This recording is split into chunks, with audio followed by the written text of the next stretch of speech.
Assalamualaikum warahmatullahi wabarakatuh. Apa kabar sobat-sobat semuanya? Oke, mari kita lanjutkan ceritanya. Bab 266 sampai 270. Bab 266. Apakah Anda ingin berkomunikasi? Keesokan paginya, mengemudi ke rumah sakit Pok-Aoi. Li Ruoshi menoleh untuk melihat Ji Fei yang sedang mengemudi dan berkata, "Kemarin kamu menaklukkan 6 orang. Apakah masih ada orang dari organisasi itu? Mengapa ada begitu banyak pemberontak yang sepertinya tidak bisa dibunuh?" Ada kemarahan di antara kedua alisnya. Ketika Ji Fei kembali kemarin, Li Ruoshi tidak tidur dan memiliki pemahaman umum tentang situasinya. "Tadi aku tidak menyebutkan hal ini di rumah di depan orang tuaku, dan sekarang aku mengajukan pertanyaan." Saat mengemudi, Ji Fei berkata sambil tersenyum, "Kamu tidak bisa mengalahkan Xiao Qiang, istriku. Uraianmu sangat lucu." "Yuk, sekarang waktunya mulai berbisnis." Li Ruoshi memelototi Ji Fei. Ji Fei berkata dengan nada serius, "Tidak, saat kamu dan Sue Yao berada di dalam mobil kemarin, Quinn, Jeff, dan aku menghabiskan waktu begitu lama hanya untuk mencari tahu situasinya. 6 kemarin adalah 6 yang terakhir. Kepala mereka aku masuk penjara dengan 5 kekasihku kali ini." "5 kekasih?" Li Ruoshi berseru dengan wajah terkejut. Setelah bertanya, "Saya merasa agak terlalu belak-belakan dan segera tutup mulut." "Bukan 5, Ji Fei tiba-tiba berubah pikiran. Panggilan, Li Ruoshi menghela nafas panjang, mengangkat tangannya dan menepuk dadanya. "Biar ku beritahu, orang mesum macam apa yang diperlukan untuk menemukan begitu banyak simpanan dan tidak takut melelahkannya sampai mati?" "Ini jam 6, aku melewatkan 1. Kata-kata tawa Ji Fei terngiang-ngiang di telinga Li Ruoshi. Engah, Li Ruoshi hampir muntah darah di tempat. Dia menatap Ji Fei dengan senyuman di wajahnya dan mengutuk bajingan itu di dalam hatinya. Sangat kesal, di masa lalu, pria meremehkan atau bahkan acuh tak acuh padanya. Dia tidak tahu kenapa, tapi sekarang Ji Fei ini membuatnya sangat rumit, dan dia bahkan rela melakukannya demi Ji Fei. Cemburu, Ji Fei mengangkat sudut mulutnya, dengan sengaja berpura-pura tidak melihat kemarahan Li Ruoshi, dan berkata sambil tersenyum, "Saya juga mengagumi Robinson. Dia sangat cantik, setiap wanita memiliki sosok emas, dengan pasang surut, sangat spektakuler, itu sungguh." "Kamu benar-benar ingin menyentuhnya, bukan?" Li Ruoshi tiba-tiba meninggikan suaranya dan bertanya dengan marah. Puff, Ji Fei akhirnya kehilangan kendali dan tertawa terbahak-bahak. "Aku hanya cemburu. Apa yang bisa kamu lakukan?" Li Ruoshi tahu bahwa Ji Fei sengaja membuatnya kesal, jadi dia mulai selingkuh. Ji Fei langsung mengangkat tangannya dan berkata sambil tersenyum, "Aku tidak akan menggoda istriku lagi. Kamu tahu apa yang terjadi? Kalau tidak aku akan membiarkanmu kembali ke tanah dan tidur malam ini." Wajah cantiknya sengaja dibuat tegang, tampak garang. Hati Ji Fei indah, bahkan penuh manis. Dia menyukai Li Ruoshi, dan tentu saja dia suka melihat ekspresi cemburu Li Ruoshi. Malu, imut-imut, sangat menawan dan mengasyikkan. "Benar, menurutmu mengapa orang-orang ini terus mencoba menculik Sui Muhan dan putrinya?" Berpikir bahwa Sui Muhan adalah seorang ibu tunggal, tidaklah mudah untuk membesarkan seorang anak, betapa buruknya menghadapi bahaya berulang kali-kali ini. Mau tak mau aku bertanya dengan rasa ingin tahu. "Masalah ini ada hubungannya denganku." Ji Fei terdengar agak menyalahkan diri sendiri. Li Ruoshi tercengang, "Apakah karena kamu meminta uang kepada Jefferson?" Ji Fei mengangguk. "Pasti karena alasan ini, mereka telah kehilangan banyak hal, jadi mereka secara alami memikirkan masalah 100 miliar Bang Ninghai sebelumnya, dan Jack juga melakukan ini sebelumnya. Dalang dibaliknya adalah Jefferson. Jika dia masih di sini, bukankah masih ada bahaya?" Ji Fei berpikir sejenak, "Jangan khawatir, tanpa organisasi serigala liar, Jefferson tidak berani sombong lagi. Lagi pula, putranya ada di kantor polisi." Li Ruoshi terdiam, seolah dia tidak mempercayainya. "Omong-omong, Anda harus memperhatikan. Saya khawatir konspirasi Jefferson gagal lagi dan lagi. Saya khawatir dia akan tertangkap dan mungkin berkomplot melawan perusahaan kita." "Konspirasi, saya tidak tahu apa yang bisa terjadi. Tapi menurut saya ini adalah cara terbaik. Bagaimanapun, kami adalah musuh terbesarnya." Li Ruoshi berpikir sejenak dan mengangguk. "Saya ingat, saya akan lebih memperhatikan urusan perusahaan akhir-akhir ini. Ngomong-ngomong, bagaimana ibu dan putrinya mengetahui situasi kemarin? Bagaimana mereka bisa melarikan diri?" Alis Ji Fei berkerut dan dia juga ditanyai. "Setelah menyelamatkan orang kemarin, Tong Tong meminta Ji Fei untuk membantu menemukan ayahnya di dalam mobil, dan bahkan menyarankan agar dia menjadi tipe ayah yang akan memeluknya dan tidur dengan ibunya pada akhirnya. Aku benar-benar lupa bertanya. Kita akan bertemu dan bertanya nanti. Aku sangat penasaran, tidak mudah untuk melarikan diri di tengah malam. Mencicit, Ji Fei tiba-tiba menginjak pedal gas dan menghentikan mobilnya. Ji Fei, ada apa? Li Ruoxi mengira ada bahaya lain dan bertanya dengan hati-hati. Sebuah kemungkinan tiba-tiba muncul di benak Ji Fei. Prediksi Tong Tong, terakhir kali dia hanya curiga dan tidak memperhatikan lagi. Memikirkan apa yang terjadi kemarin, inilah satu-satunya kemungkinan. Jika memang tergantung prediksi, maka Tong Tong akan berada dalam bahaya di kemudian hari. Keajaiban yang bereinkarnasi akan diperhatikan oleh semua orang dan akan menjadi apa yang diinginkan semua orang. Saya harap bukan itu yang saya duga. Jika tidak, Sui Muhan dan Tong Tong tidak akan memiliki kedamaian di masa depan. Ji Fei tidak bisa tidak khawatir. Apa yang terjadi? Li Ruoxi bertanya dengan tergesa-gesa. Mari kita tunggu sampai kita pergi ke rumah sakit untuk bertanya. Ji Fei tidak ingin spekulasinya mempengaruhi Li Ruoxi, jadi dia menyalakan mobil dan bergegas ke rumah sakit. Saat ini, di rumah sakit, Sui Muhan dan Tong Tong ketakutan tadi malam dan tidak terluka sama sekali, jadi setelah istirahat malam, kondisi mereka sangat baik. Tong Tong berteriak-teriak ingin keluar bermain, jadi Sui Muhan tidak punya pilihan selain menemaninya keluar. Di taman kecil rumah sakit, terdengar suara anak-anak tertawa dan bermain. Ketika Tong Tong mendengar suara anak itu, dia langsung berlari kegirangan sambil menarik Sui Muhan. Ketika saya mendekat, saya melihat Dekan Zhou duduk di kursi, ditutupi selimut tipis, memandangi anak-anak yang bermain di depannya dengan wajah ramah. Ketika Dekan Zhou melihat Sui Muhan dan Tong Tong, wajahnya yang penuh senyuman tiba-tiba menjadi lebih cerah. Tong Tong ada di sini, kemarilah dan biarkan nenek melihatnya. Tong Tong datang dengan cemas, mengira dia punya teman untuk diajak bermain. Tetapi ketika dia melihat itu adalah Dekan Zhou, dia segera menunjukkan ketidaksenangan dan meraih tangan Sui Muhan. Bu, ayo pergi, jangan bermain-main dengan orang jahat besar ini. Orang jahat besar? Wajah cantik Sui Muhan langsung dipenuhi rasa malu. Ini adalah kedua kalinya Tong Tong mengatakan bahwa Dekan Zhou adalah orang jahat, yang terasa sangat kasar. Jangan katakan bahwa Dekan Zhou kita adalah orang jahat. Xiao Pang mendengar kata-kata Tong Tong dan menjadi orang pertama yang berlari dan membalas dengan marah. Dekan Zhou adalah dekan terbaik. Jika bukan karena Dekan Zhou, kita semua akan mati kelaparan di jalanan. Kamu mengatakan bahwa Dekan Zhou kita adalah orang jahat, tetapi kamu adalah orang jahat yang besar. Anak-anak lain bergegas mendekat seperti segerombolan orang dan mulai meneriaki Tong Tong. Aku tidak berbohong, dia orang jahat terbesar, hanya saja kamu tidak tahu, lupakan saja. Tong Tong membalas dengan enggan. Sui Muhan segera meraih Tong Tong dan memandang Dekan Zhou. Maaf, anak itu bodoh dan berbicara omong kosong, saya akan membawanya pergi sekarang. Sui Muhan kini terdiam mendengar kata-kata Tong Tong, yang terlihat sangat tidak berpendidikan dan sangat memalukan. Bu, aku tidak berbohong, dia orang jahat, dan dia orang jahat yang sangat jahat. Tong Tong sepertinya sangat dianiaya dan berteriak dengan suara meninggi. Pukul gadis kecil ini dan buat dia meminta maaf padaku, Dekan Zhou. Xiao Pang berteriak dan bergegas menuju Sui Muhan dan Tong Tong. Dekan Zhou selalu memiliki senyuman di wajahnya, tetapi ada sesuatu yang aneh di matanya, dan rasa ingin tahu tiba-tiba muncul di hatinya. Apakah kamu ingin berkomunikasi? Suara tawa dan menggoda Ji Fei datang dari belakang anak itu. Bab 267 Lebih baik kamu menjadi ayahku, saudara Ji Fei.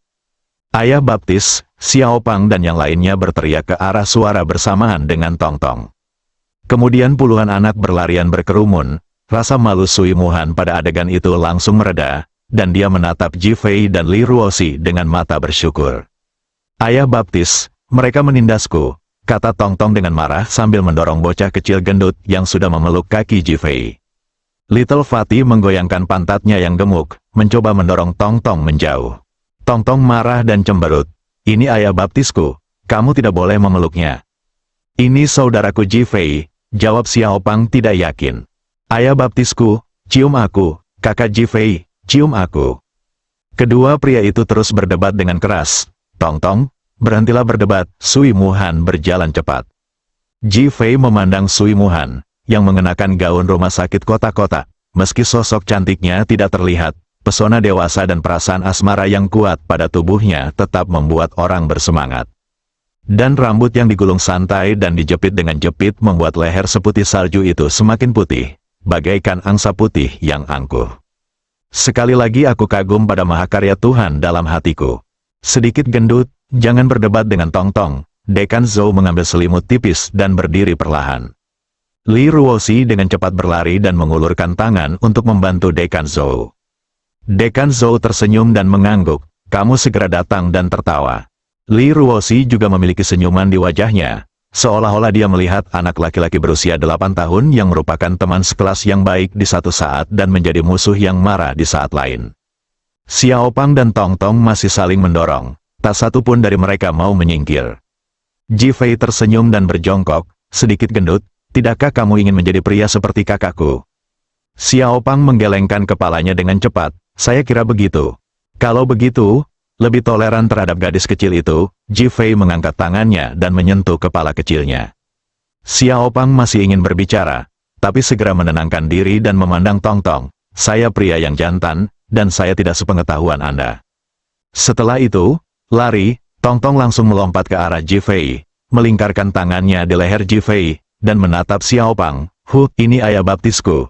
Ayah baptisku telah berjanji akan mencarikan ayah untukku, dan kemudian aku akan. Apakah Tong-Tong masih merasa tidak nyaman sekarang? Ji Fei khawatir jika Tong-Tong terus berbicara, dia akan melibatkan dia tidur dengan ibunya Sui Muhan, jadi dia segera menyela. Tidak lagi, aku ingin pergi dari sini sekarang. Bukankah di sini menyenangkan? Perawatnya sangat baik, tapi ada orang jahat besar di sini. Setelah Tong-Tong selesai berbicara, jari kelingkingnya menunjuk ke arah Dekan Zhou. Melihat Li Ruoxi membantu Dekan Zhou, dia segera terus berteriak, Ibu Baptis, menjauhlah dari wanita tua itu, dia orang jahat. Tong-Tong meninggikan suaranya semaksimal mungkin sehingga semua orang dapat mendengarnya dengan jelas. Adegan itu tiba-tiba menjadi sunyi. Tong-Tong, apa yang kamu bicarakan? Wajah Sui Muhan penuh dengan permintaan maaf sekarang, dan sekarang dia bahkan lebih menyesal. Mata Ji Fei dengan cepat menatap wajah Dekan Zhou, yang masih tersenyum tanpa perubahan apapun, memberikan perasaan yang sangat toleran kepada orang-orang. Wajar jika anak-anak tidak menyukai orang. Mungkin saya sudah tua dan mungkin sudah meninggal. Jadi anak-anak tidak menyukai saya dan mengatakan saya orang jahat. Jangan salahkan anak-anak. Dekan Zhou merapikan semuanya sambil tersenyum. Terlihat sangat murah hati. Wajah Sui Muhan menjadi lebih merah. Dan dia tersenyum dan mengangguk untuk meminta maaf. Li Ruoxi memandang Tong-Tong dan berkata sambil tersenyum. Tong-Tong, Dekan Zhou adalah ibu yang sangat baik. Dia telah mengadopsi begitu banyak anak. Kepala Tong-Tong menggeleng seperti mainan, tidak, dia orang jahat, dan orang yang sangat jahat. Sui Muhan melihat bahwa Tong-Tong adalah orang jahat, yang membuatnya merasa sangat malu. Dia sepertinya tidak memiliki guru, jadi dia tidak bisa menahan diri untuk tidak mengangkat tangannya untuk memukul Tong-Tong. Tong Yan Wuji, tidak perlu, Ji Fei mengangkat tangannya dan meraih tangan Sui Muhan. Dipegang oleh tangan Ji Fei. Wajah cantik Sui Muhan tiba-tiba memerah sampai ke pangkal lehernya. Lehernya yang sebelumnya putih menjadi merah, dan dia dengan cepat menarik tangannya kembali. Ji Fei juga dengan cepat menarik tangannya kembali. Tapi perasaan putih, halus, lembut dan tanpa tulang tadi membuatnya merasa terguncang di dalam. Sui Muhan, seperti namanya, adalah seorang wanita yang terbuat dari air. Li Ruoxi menatap Ji Fei dengan ekspresi peringatan. Ji Fei dengan cepat berkata, Dr. Sui, bagaimana Anda tiba-tiba mengetahui hal ini tadi malam, dan bagaimana Anda bisa melarikan diri? Ayah Baptis, aku tahu betul ini semua salah Tong-Tong. Begitu Ji Fei bertanya, Tong-Tong mengangkat tangan kecilnya dan berteriak penuh semangat. Ji Fei kaget. Apakah tebakannya benar? Dia tidak ingin orang lain mengetahuinya, jadi dia mengambil Tong-Tong dan pergi. Tong-Tong, ayo kita kembali ke bangsal dulu. Sui Muhan tidak mengerti maksud Ji Fei, dan mengira dia ingin menyelidiki penyebabnya, jadi dia berkata langsung, Tong-Tong sedang tidur tadi malam, tiba-tiba dia bangun dan berteriak bahwa orang jahat datang untuk menangkap kita, jadi dia melompat di tanah dan berlari keluar. Adegan hening, dan tidak ada yang berbicara sampai cerita selesai. Karena sulit dipercaya, karena mengejutkan, karena ketakutan, untuk waktu yang lama, kamu sangat beruntung bisa memimpikannya hal seperti itu. Jika tidak, kamu mungkin tidak akan hidup sekarang. Xiao Pang memandang Tong Tong dan berkata dengan sedikit ejekan. Tong Tong tidak yakin dan menatap Xiao Pang, ini bukan hanya keberuntungan, itu karena aku bisa merasakan. Wu Ho, Tong Tong masih ingin berbicara, tapi Ji Fei menutup mulutnya. Matanya menyapu wajah Din Zhou. Meskipun permukaannya tenang, masih ada gelombang fluktuasi di matanya. Memikirkan pertama kali kami bertemu di pelelangan terakhir kali, dia mengatakan bahwa Dekan Zhou adalah orang jahat, dan hari ini dia mengatakan dia adalah orang jahat. Ji Fei memiliki keraguan di dalam hatinya. Dokter baru saja bilang dia akan memeriksamu, ayo kembali sekarang. Sambil menggendong Tong Tong, dia berjalan menuju luar taman. Ayo kita kembali juga, Dekan Zhou memandang Xiao Pang dan yang lainnya sambil tersenyum dan berkata. Seolah-olah tidak terjadi apa-apa, dan dia sama sekali tidak penasaran dengan Tong Tong. Dalam sekejap, semua orang meninggalkan taman. Wajah Dekan Zhou masih penuh senyuman, dikelilingi oleh anak-anak. Li Ruoxi mendukung Sui Muhan dan bertanya tentang kejadian tadi malam, menunjukkan keprihatinan. Ji Fei dengan cepat memasuki gedung dengan Tong Tong di pelukannya dan melepaskannya. Wajah bayi lucu Tong Tong menjadi sedikit pucat karena pernapasannya yang buruk. Dia menatap Ji Fei dan berkata, Ayah Baptis, kenapa kamu tidak biarkan aku bicara? Anak itu masih kecil. Jadi dia hanya berpikir Ji Fei tidak akan membiarkannya berbicara, dan tidak menyadari niat Ji Fei yang lebih dalam. Ji Fei tidak melihat siapapun dan bertanya dengan suara rendah, Tong Tong, apakah kamu kenal Dekan Zhou? Aku tidak mengenalmu, lalu kenapa kamu bilang dia orang jahat? Perasaan, aku merasa seperti orang jahat saat melihatnya. Apalagi yang bisa kamu rasakan, aku tidak tahu, itu hanya perasaan acak. Tong Tong, apakah kamu percaya dengan apa yang Ayah Baptismu katakan? Percaya? Wajah Tong Tong penuh rasa ingin tahu, dan dia terpana oleh keseriusan Ji Fei. Kalau begitu jangan bicara omong kosong lagi, ada beberapa hal yang harus kamu rahasiakan meskipun kamu mengetahuinya, sama seperti ketika kamu mengatakan Din Zhou adalah orang jahat. Mengapa? Apakah kamu percaya Ayah Baptismu? Jika kamu percaya, jangan tanya kenapa. Tong Tong melihat ekspresi serius Ji Fei dan mengangguk. Oke, aku percaya padamu, tapi kamu juga harus membantu Tong Tong menemukan ayahnya. Ini tidak masalah, sebenarnya kamu tidak perlu mencarinya. Tong Tong tiba-tiba memeluk leher Ji Fei dengan erat dan berbisik. Ji Fei tercengang, akan lebih baik jika kamu menjadi ayahku. Ji Fei, membatu di tempat, bab 268 kemampuan prediksi Tong Tong. Li Ruoxi dan Sui Muhan, yang mengikuti di belakang, melihat Ji Fei tiba-tiba berhenti, dengan senyuman di wajah mereka, dan dengan cepat mempercepat langkah mereka. Ji Fei mendengar langkah kaki dan dengan cepat berkata, Tong Tong, jangan katakan hal seperti itu lagi, Ibu Baptismu tidak akan bahagia. Apakah Ayah Baptis takut pada Ibu Baptis? Tong Tong sengaja meninggikan suaranya dan berteriak ke arah Li Ruoxi. Li Ruoxi dan Sui Muhan tertegun sejenak dan menatap Ji Fei dengan wajah terkejut. Bisakah kamu membantuku, Ayah Baptis? Tong Tong bergumam dengan suara nakal. Ji Fei tiba-tiba mendapati dirinya sedang memeluk seorang goblin kecil yang menyebalkan, dan akhirnya berkata tanpa berkata-kata, saya akan membantu. Ayah Baptisku sangat baik, aku mencium Ji Fei, melihat Li Ruoxi yang tertegun. Dia berteriak, Ibu Baptis, Ayah Baptisku bilang dia takut padamu. Ji Fei, anak ini sangat jahat, berapa umurmu sekarang? Jika kamu besar nanti, berapa banyak orang yang tidak beruntung? Li Ruoxi mengira dia baru saja memberitahu Ji Fei bahwa dia cemburu di dalam mobil. Wajah cantiknya memerah karena malu, dan dia menatap tajam ke arah Ji Fei. Ekspresi Li Ruoxi terlihat di mata Sui Muhan, tapi penuh pesona dan sangat mengharukan. Ada kesedihan yang tak bisa dijelaskan di hatinya. Ji Fei masih merasakan tangan yang dia dan Ji Fei pegang secara tidak sengaja tadi, tapi hatinya sedikit berantakan. Kami di bangsal. Suara Ji Fei memecah keheningan dan dia membawa Tong Tong ke bangsal. 4 orang memasuki bangsal. Selain Tong Tong yang bersemangat, kedua wanita tersebut memiliki wajah yang cantik dan tersipu. Ji Fei juga terus menyentuh hidungnya, mengungkapkan kebisuannya. Akhirnya, Ji Fei melihat ke arah Sui Muhan. Apakah kamu tidak memiliki pengawal di sisimu? Sui Muhan dengan cepat menekan perasaan rumitnya dan menggelengkan kepalanya. Tidak. Ji Fei segera mengerti. Kalau dipikir-pikir, dia adalah seorang ibu tunggal yang membesarkan seorang anak, tidak mudah baginya untuk memiliki pengawal pria. Setelah penculikan terakhir Tong Tong, dia mulai mengirim orang untuk melindunginya secara diam-diam selama jangka waktu tertentu. Tetapi bahaya segera berlalu dan dia menarik orang-orang tersebut. Orang-orang itu sekarang sudah dilatih, tapi belum berstatus hukum dan belum bisa keluar langsung. Dia berencana untuk menggulingkan aliansi dan kemudian mendirikan perusahaan keamanan, sehingga orang-orang ini dapat bertindak sebagai pengawal secara terbuka. Saat ini, Sui Muhan berada dalam bahaya 2 kali, yang membuatnya sangat khawatir. Lagi pula, dia tidak bisa seberuntung itu setiap saat. Satu-satunya wanita adalah Feng Huang. Jika dia mengaturnya, Feng Huang bisa pergi. Tapi itu merupakan penghinaan bagi wanita sombong seperti Phoenix. Hatinya tertuju pada dirinya sendiri, jadi dia tidak bisa. Tiba-tiba, dia mengira Tong Tong memiliki kemampuan meramalkan sesuatu. Ekspresinya santai, "Kamu memikirkan cara. Aku juga akan mengawasi sisi ini. Dan jika ada pengawal yang cocok, aku akan membantumu menemukan 2. Sui Muhan awalnya mengira Ji Fei secara pribadi akan melindungi ibu dan putrinya, tapi dia tiba-tiba kecewa. Namun, dia langsung tersenyum dan mengangguk, "Tidak apa-apa, kita bisa menjaga diri kita sendiri." Ji Fei bisa melihat kekecewaan Sui Muhan, dan dia berpura-pura tidak tahu.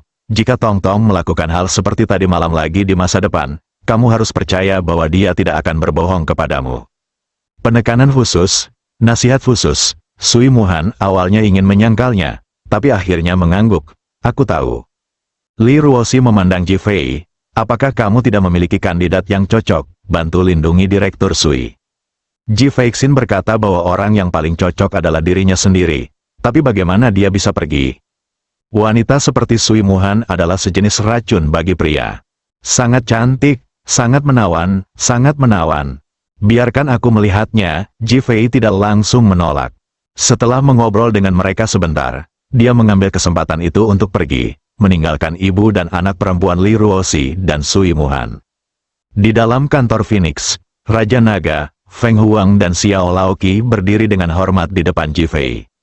Ji Fei memandang Phoenix. "Anda mengatur seseorang untuk mengamati Dekan Zhou, apakah Anda menemukan sesuatu?"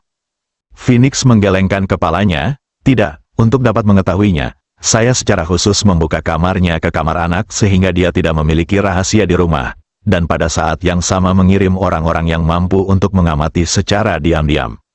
Ji Fei mengerutkan kening. Terakhir kali, Tong Tong mengatakan bahwa Dekan Zhou adalah orang jahat, jadi dia meminta Long Nu untuk mengatur agar orang-orang mengamatinya. "Mungkinkah itu salah, Raja Naga? Ada apa denganmu? Menurutku istrimu memiliki hubungan yang baik dengannya. Bukankah kamu juga menyelamatkannya?"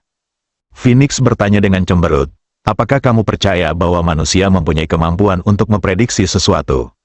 Mata Qi Yuan berbinar. "Raja Naga, apakah kamu berbicara tentang gadis kecil yang terakhir kali?" Ji Fei mengangguk dan menceritakan apa yang terjadi tadi malam. Qi Yuan dan Feng Huang sangat terkejut setelah mendengar ini.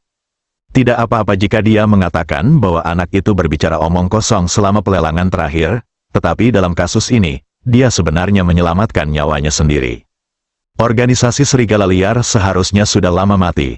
Sudah menjadi keuntungan mereka membiarkan mereka memasuki kantor polisi. Qi Yuan berkata dengan marah. Wajah Phoenix menunjukkan tekad. Karena Tong Tong bersikeras bahwa Dekan Zhou adalah orang jahat, saya akan terus mengawasinya. Saya tidak percaya dia tidak akan menunjukkan ekor rubahnya. Qi Yuan memandang Ji Fei. "Raja Naga, karena gadis kecil dan putrinya ini tidak memiliki pengawal, bagaimana kalau aku melindunginya secara diam-diam?" Ji Fei berpikir sejenak. "Tidak apa-apa, kalian semua harus mengawasi masalah ini. Saya akan mengurus aliansi dalam beberapa hari, dan Tie Xiong Tiehan serta yang lainnya dapat diberangkatkan. Itu bagus sekali." "Apakah Raja Naga bersiap untuk bertindak secara terbuka?" Feng Huang dan Qi Yuan bertanya dengan penuh semangat. Ji Fei tidak menjawab, hanya menatap kedua orang itu. Awalnya, Qi Yuan bertanggung jawab atas masalah ini, tetapi sekarang dia tidak bisa melakukannya, dia hanya bisa menggantikannya. Akhirnya, saya memikirkan Yao Guangbiao, jadi saya menelepon Yao Guangbiao, membuat janji dan meninggalkan kantor Phoenix.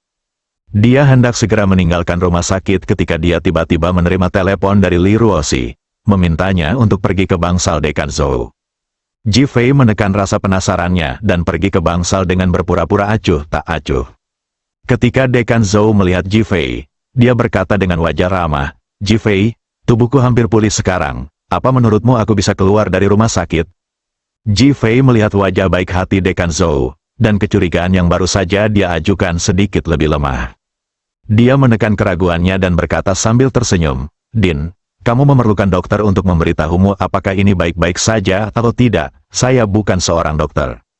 "Nak, kamu jadi gila hanya karena kamu ingin aku lebih sehat dan ingin aku tinggal di sini untuk memulihkan diri. Anak-anak itu juga jadi gila." Dia memarahi sambil tersenyum.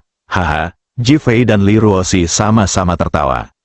"Mengapa?" Dekan Zhou menghela nafas. "Sebenarnya, saya sangat bingung ketika saya keluar sekarang. Rumah kesejahteraan anak-anak tidak lagi tersedia, dan kami tidak punya tempat tinggal."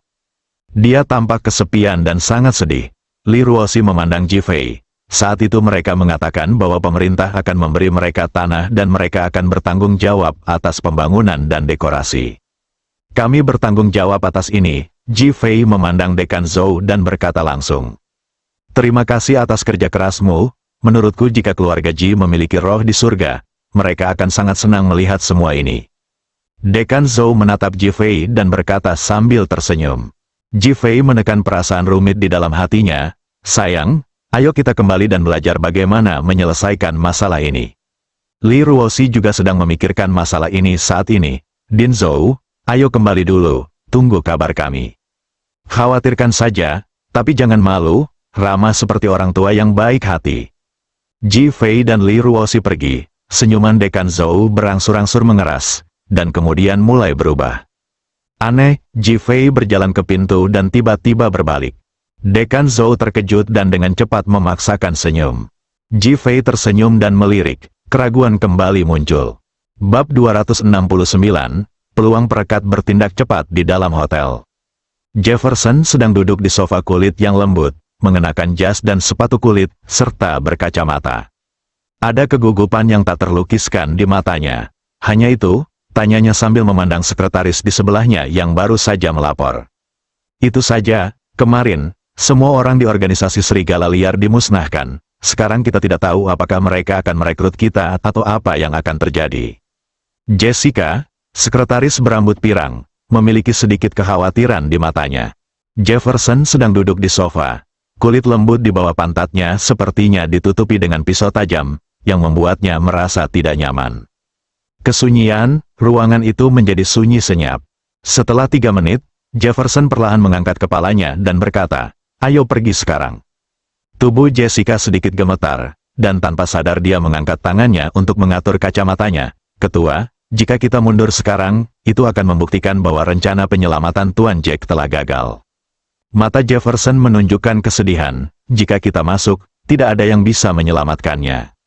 "Bagaimana kalau kita kembali?" Jessica berpikir setelah kehilangan begitu banyak uang. Jika direksi perusahaan mengetahuinya, tidak akan ada jalan keluar. Tubuh Jefferson merosot dan merosot ke tempat duduknya, dan pakaian cerahnya langsung menimbulkan kerutan yang tak terhitung jumlahnya.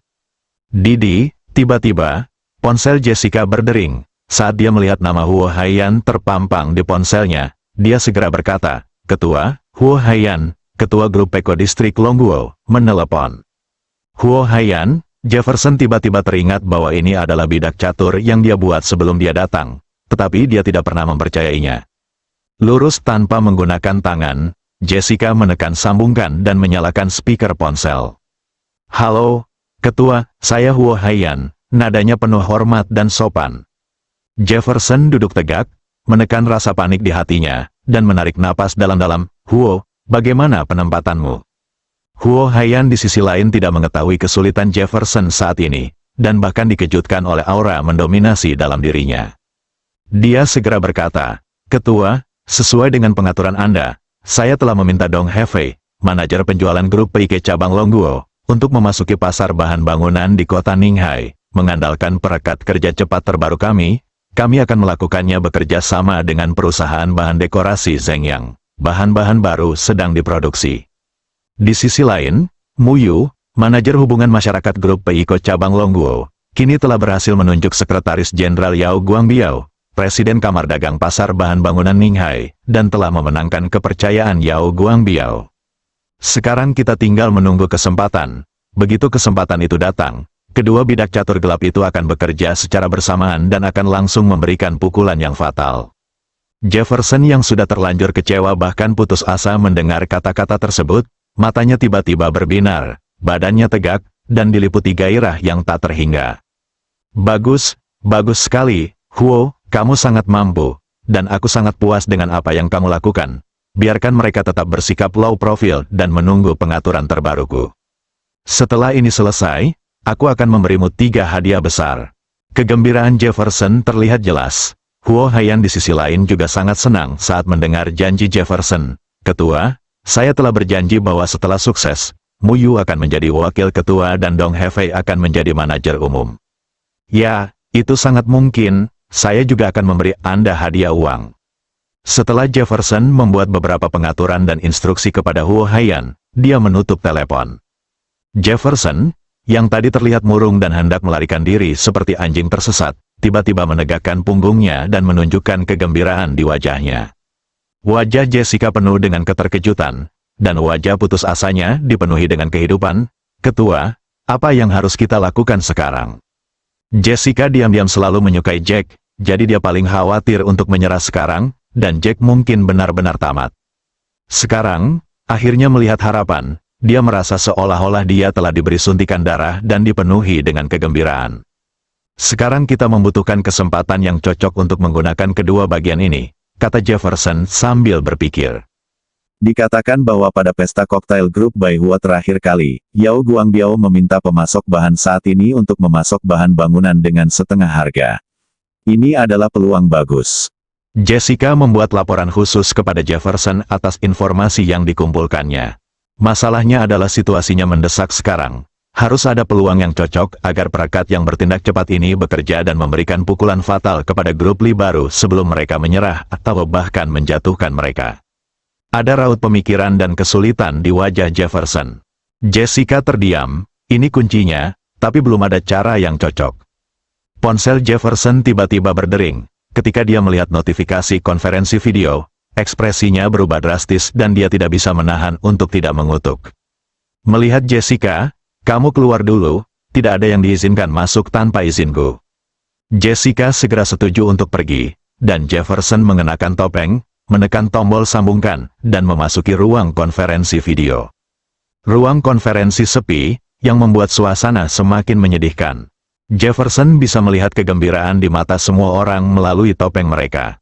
Kemarahan membara di hatiku, tapi tidak ada yang bisa kulakukan. Dia tidak punya pilihan selain gagal. Jefferson, apa yang ingin kamu katakan sekarang? Suara pemimpin sekte perempuan itu masih dingin, yang membuat amarah Jefferson yang meningkat menghilang dalam sekejap seolah langsung disiram dengan baskom berisi air dingin. Maaf, saya tidak membunuh Jifei, dia meminta maaf secara proaktif. Jefferson, tahukah kamu bahwa kita tidak perlu meminta maaf, yang kita inginkan adalah hasil nyata, dan yang kita inginkan adalah hasil nyata. Jika itu permintaan maaf, maka kamu bisa pergi ke tempat lain untuk meminta maaf. Pria oriental pendek itu berkata dengan nada yang aneh. Kedua mata yang terlihat di balik topeng Jefferson penuh amarah, dadanya naik turun, dan dia tidak berbicara lama. Tuan, saya pasti akan mengurus ini. Jefferson memandang penjaga gerbang wanita di video pengawasan dan berkata, pasti akan terlaksana. Jefferson, apa kamu ingat kesempatan yang diberikan kepadamu itu 3 hari, ini sudah hari kedua. Ini adalah masalah yang diputuskan oleh pemilik pintu. Anda tidak punya hak untuk memutuskan, teriak Jefferson dengan marah. Tuan, Jefferson telah gagal beberapa kali. Mengapa Anda tidak menggantikannya? Sang orientalis telah mengambil inisiatif untuk meminta bantuan.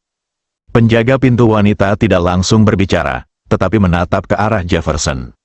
Jangan khawatir, pemilik, grup PIK kami telah menyusun tata letak grup Li yang baru, dan sekarang kami hanya memiliki kesempatan untuk memulai.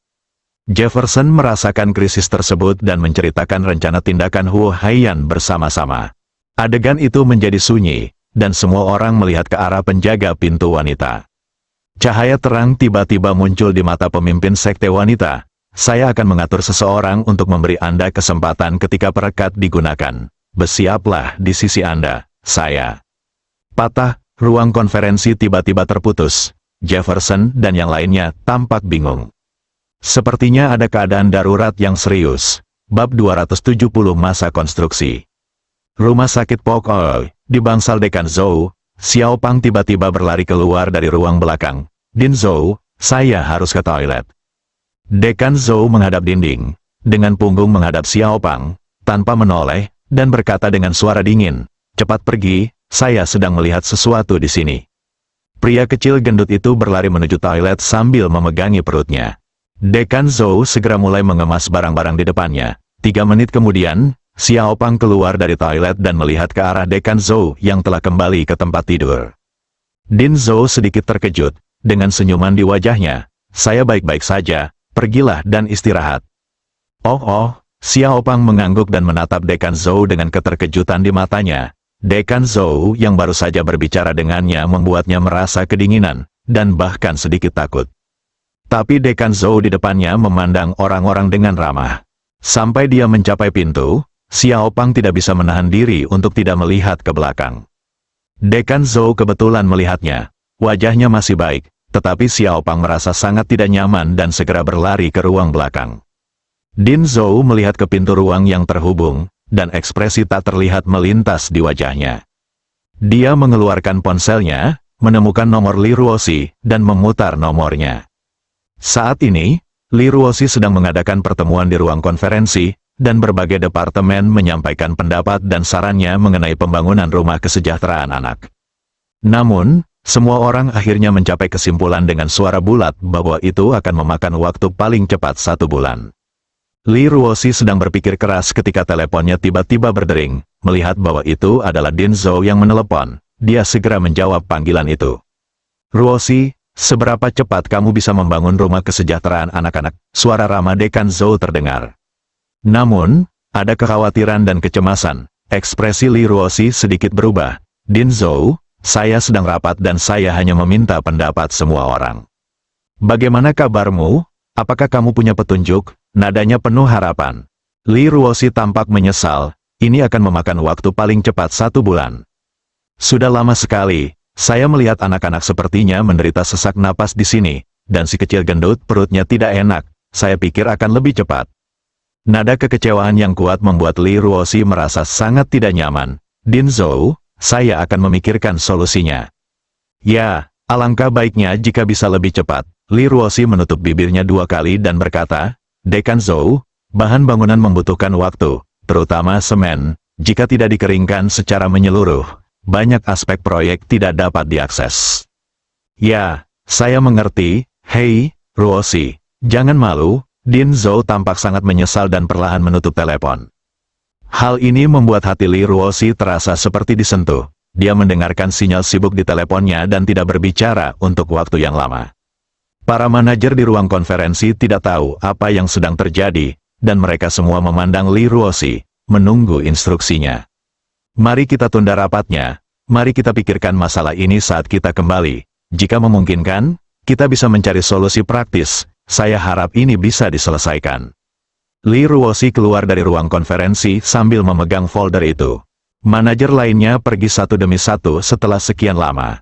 Chen Ziji, yang bertanggung jawab atas pekerjaan dekorasi, memiliki ekspresi cemas di matanya. Sebagai adik setia Ji Fei, dia dan Li Ruoxi telah bekerja sama dalam proyek dekorasi komunitas Boxiang Jiutian, dan dia mengetahui karakter Li Ruoxi. Sehat. Kali ini, Li Ruoxi pasti sangat cemas, kalau tidak, dia tidak akan kecewa. Kemudian dia berpikir tentang bagaimana Ji Fei telah menemukan dokter untuknya dan menyelamatkan nyawa ayahnya, dan mengizinkannya duduk di posisinya saat ini sebagai manajer. Dia harus berbagi kekhawatiran mereka dan keluar dari ruang konferensi dengan berat hati. Di kantor Li Ruoxi, Ji Fei sedang duduk di sofa sambil memainkan ponselnya. Wajah cantik Li Ruoxi penuh ketidaksenangan dan dia tidak berbicara dengan Ji Fei. Ji Fei meletakkan teleponnya dan bertanya, sayang, masalah apa yang kamu hadapi? Li Ruoxi mengangkat tangannya dan dengan lembut menyisir rambut di dahinya. Baru saja, Dekan Zhou menelepon lagi dan menanyakan berapa lama waktu yang dibutuhkan untuk menyelesaikan rumah kesejahteraan anak-anak. Apakah kamu tidak ada pertemuan untuk belajar? Apa hasil belajarnya? Ji Fei bertanya sambil tersenyum. Mengapa? Li Ruoxi menarik napas dan berkata, Dibutuhkan waktu 1 bulan untuk mendapatkan hasil penelitian kita. Saya merasa Dekan Zhou jelas sedikit kecewa. Ji Fei dengan lembut membantunya merapikan rambutnya. Jangan terlalu stres. Bangunan, seperti tanaman, membutuhkan siklus untuk tumbuh. Kamu tidak bisa memaksa bibit untuk tumbuh. Jika tidak, masalahnya akan menjadi milikmu. Aku tahu, tapi jangan menjadikan pikiran orang lain sebagai tekanan bagi diri sendiri. Kamu adalah dirimu sendiri dan kamu harus bertanggung jawab terhadap dirimu sendiri. Li Ruoxi tiba-tiba merasakan hidungnya terasa sakit. Dia menyandarkan kepalanya di depan Ji Fei dan memeluk erat pinggang Ji Fei dengan tangannya. Air mata mengalir. Dia selalu mementingkan rumah kesejahteraan anak-anak dan sangat mempedulikannya, karena setiap kali dia berada di sana, dia berdoa untuk anak laki-laki berusia 8 tahun seperti dulu, berharap cintanya dapat memberinya kedamaian. Itu sebabnya dia berada di bawah tekanan yang sangat berat. Ji Fei dengan lembut meletakkan tangannya di rambutnya. Di dunia ini, yang terbaik adalah percaya bahwa semua yang kamu lakukan adalah baik. Apakah kamu mengerti? Suara Li Ruoxi tercekat oleh isak tangis. Di dalam gedung kantor kamar dagang pasar bahan bangunan Dongxi, Li Ke sedang duduk di depan Muyu bersama Dong Hefei, dan dia memperkenalkan kemanjuran semen berikat baru yang baru saja dikembangkan. Dong Hefei mengenakan jas dan sepatu kulit, berkacamata, dan tidak mengucapkan sepatah kata pun, terlihat sangat sopan. Muyu mengenakan kemeja putih dan rok hitam, kakinya bertumpuk, dan betisnya yang bulat terbungkus rapat dengan stoking hitam, membuatnya tampak sangat tenang dan cakap. Setiap kali Li Ke melirik kaki indahnya, dia tidak bisa menahan diri untuk tidak melihatnya dengan rakus. Dong Hefei dan Muyu sesekali saling memandang, dan mereka bisa melihat ejekan dan penghinaan terhadap Li Ke di mata satu sama lain. 10 menit kemudian, Li Ke menyelesaikan perkenalan dan memandang Muyu. Sekretaris Jenderal, kami berencana untuk segera mendaftarkan merek dagang untuk merek baru ini dan kemudian bersiap untuk menggunakannya. Bisakah Anda dan Presiden membantu mengakomodasi kami sehingga kami bisakah cepat? Apakah kamu sudah menyelesaikan formalitasnya? Muyu mengambil materi yang disiapkan oleh Li Ke dengan ekspresi serius dan melihatnya halaman demi halaman. Sangat serius, sangat fokus, tidak ada jawaban atas pertanyaan Li Ke. Setelah beberapa saat, Muyu meletakkan informasi itu dan berkata, "Saya tidak keberatan. Sekarang saya akan membawa Anda menemui Presiden dan mengetahui apa maksudnya." Ketika Li Ke mendengar ini, matanya tiba-tiba berbinar. "Terima kasih, Sekretaris Jenderalmu." Muyu berdiri, mengambil informasi itu dan berjalan keluar.